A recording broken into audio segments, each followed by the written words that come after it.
Pelo sinal da Santa Cruz, livrai-nos Deus nosso Senhor dos nossos inimigos, em nome do Pai, do Filho e do Espírito Santo. Amém. Vinde, Espírito Santo, vinde por meio da poderosa intercessão do Imaculado Coração de Maria, vossa amadíssima esposa. Vinde, Espírito Santo, vinde por meio da poderosa intercessão do Imaculado Coração de Maria, vossa amadíssima esposa. Vinde, Espírito Santo, vinde por meio da poderosa intercessão do Imaculado Coração de Maria, vossa amadíssima esposa. Ainda dentro da segunda sessão, que é a profissão da fé cristã e os símbolos da fé, hoje nós vamos ler o parágrafo 6, o homem.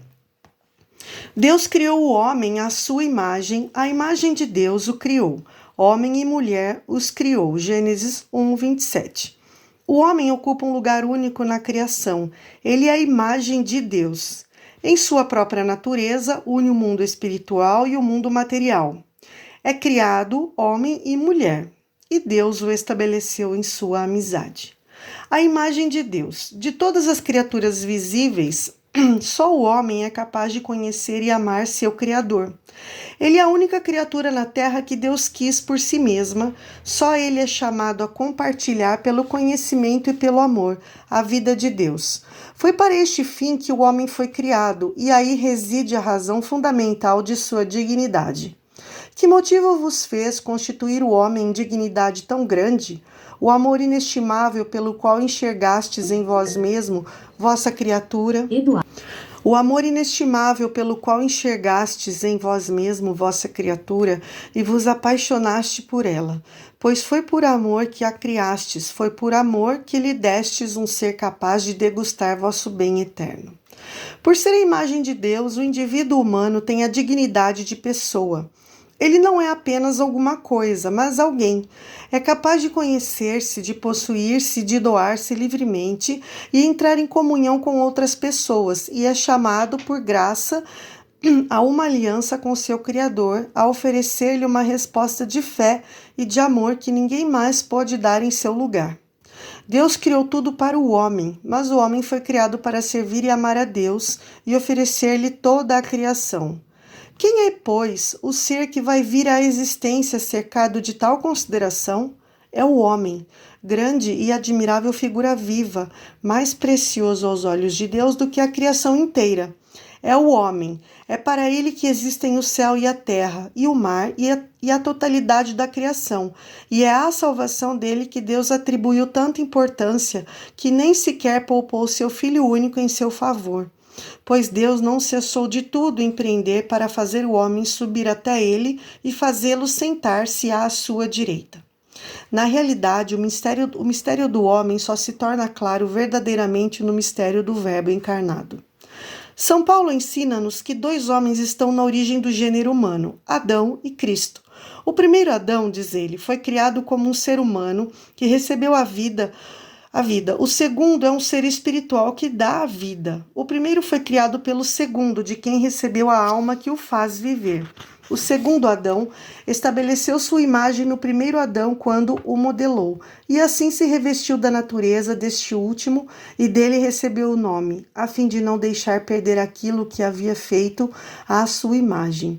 Primeiro Adão, segundo Adão. O primeiro começou, o segundo não acabará. Pois o segundo é verdadeiramente o primeiro, como ele mesmo disse, eu sou o primeiro e o último. Graças à origem comum, o gênero humano forma uma unidade, pois Deus de um só fez toda a raça humana. Atos dos Apóstolos 17, 26. Maravilhosa visão que nos faz contemplar o gênero humano na unidade de sua origem em Deus, na unidade de sua natureza, composta igualmente em todos de um corpo material e de uma alma espiritual, na unidade de seu fim imediato e de sua missão no mundo, na unidade de seu habitat, a terra, de cujos bens todos os homens, por direito natural, podem usar para sustentar e desenvolver a vida, na unidade de seu fim sobrenatural. Deus mesmo, ao qual todos devem tender, na unidade dos meios para atingir este fim, na unidade do seu resgate, realizado em favor de todos por Cristo. Esta lei de solidariedade humana e de caridade, sem excluir a rica variedade das pessoas, das culturas e dos povos, nos garante que todos os homens são verdadeiramente irmãos. Uno de corpo, de alma e corpo. A pessoa humana, criada à imagem de Deus, é um ser ao mesmo tempo corporal e espiritual. O relato bíblico exprime esta realidade com uma linguagem simbólica, ao afirmar que o Senhor Deus modelou o homem com a argila do solo, insuflou em suas narinas um hálito de vida e o homem se tornou um ser vivente. Gênesis 2:7. Portanto, o homem em sua totalidade muitas vezes, o termo alma designa na Sagrada Escritura a vida humana, ou a pessoa humana inteira, mas designa também o que há de mais íntimo no homem e o que há nele de maior valor, aquilo que mais particularmente o faz ser imagem de Deus. Alma significa o princípio espiritual do homem. O corpo do homem participa da dignidade da imagem de Deus. Ele é o corpo humano precisamente porque é animado pela alma espiritual. E é a pessoa humana inteira que está destinada a tornar-se, no corpo de Cristo, o templo do Espírito. Unidade de corpo e de alma. O homem, por sua própria condição corporal, sintetiza em si os elementos do mundo material, que nele assim atinge sua plenitude e apresenta livremente ao Criador uma voz de louvor. Não é, portanto, lícito ao homem desprezar a vida corporal. Ao contrário, deve estimar e honrar seu corpo, porque criado por Deus e destinado à ressurreição no último dia. A unidade da alma e do corpo é tão profunda que se deve considerar a alma como a forma do corpo, ou seja, é graças à alma espiritual que o corpo constituído de matéria é um corpo humano e vivo. O espírito e a matéria no homem são duas naturezas unidas, mas a união deles forma uma única natureza. A Igreja ensina que cada alma espiritual é diretamente criada por Deus. Não é produzida pelos pais e é imortal. Ela não perece quando da separação do corpo na morte e se unirá novamente ao corpo na ressurreição final. Por vezes, ocorre que a alma parece distinta do espírito. Assim, São Paulo ora para que nosso ser inteiro, o espírito, a alma e o corpo, seja guardado irrepreensível na vinda do Senhor. 1 Tessalonicenses 5:23. A Igreja ensina que esta distinção não introduz uma dualidade na alma. Espírito significa que o homem está ordenado desde a sua criação para o fim sobrenatural e que sua alma é capaz de ser elevada gratuitamente à comunhão com Deus.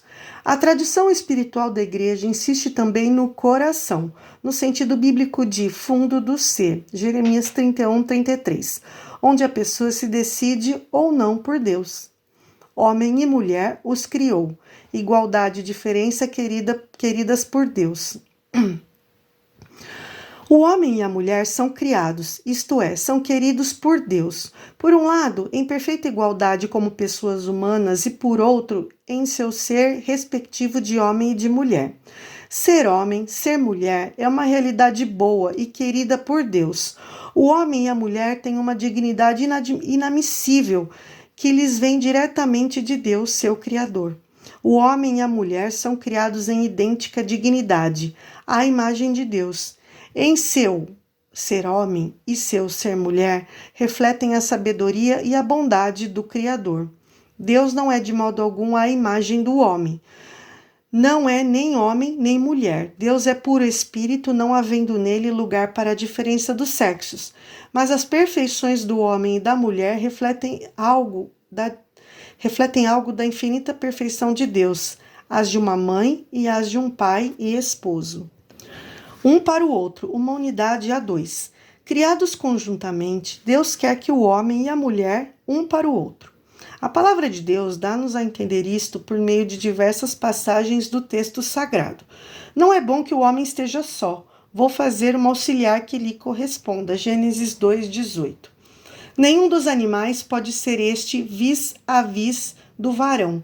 A mulher que Deus modela da costela tirada do varão e que leva a ele, provoca da parte do homem um grito de admiração, uma exclamação de amor e de comunhão. É osso dos meus ossos e carne da minha carne. Gênesis 2:23. O homem descobre a mulher como um outro eu da mesma humanidade.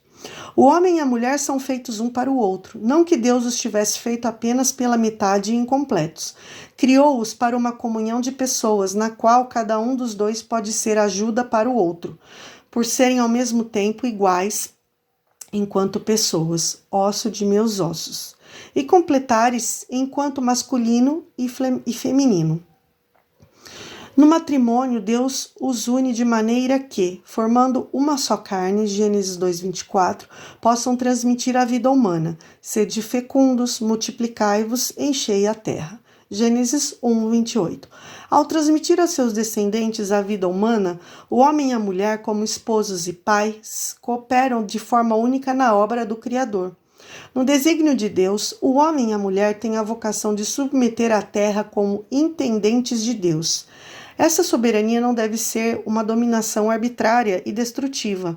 À imagem do Criador, que ama tudo o que existe, Sabedoria 11:24, o homem e a mulher são chamados a participar da providência divina em relação às demais criaturas. Daí a responsabilidade deles para com o mundo que Deus lhes confiou.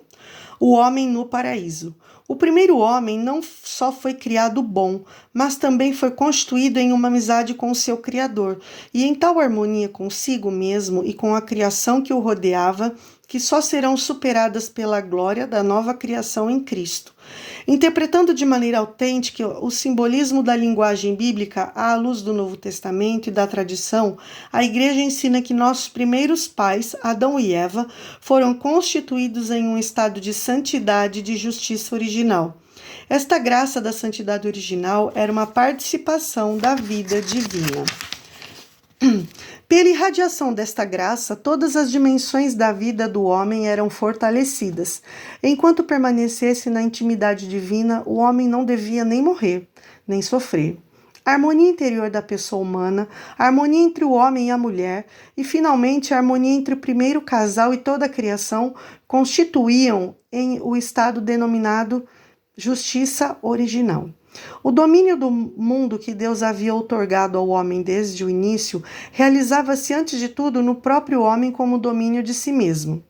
O homem estava intacto e ordenado em todo o seu ser, porque livre da tríplice concupiscência que o submete aos prazeres dos sentidos, à cobiça dos bens terrestres e à autoafirmação contra os imperativos da razão.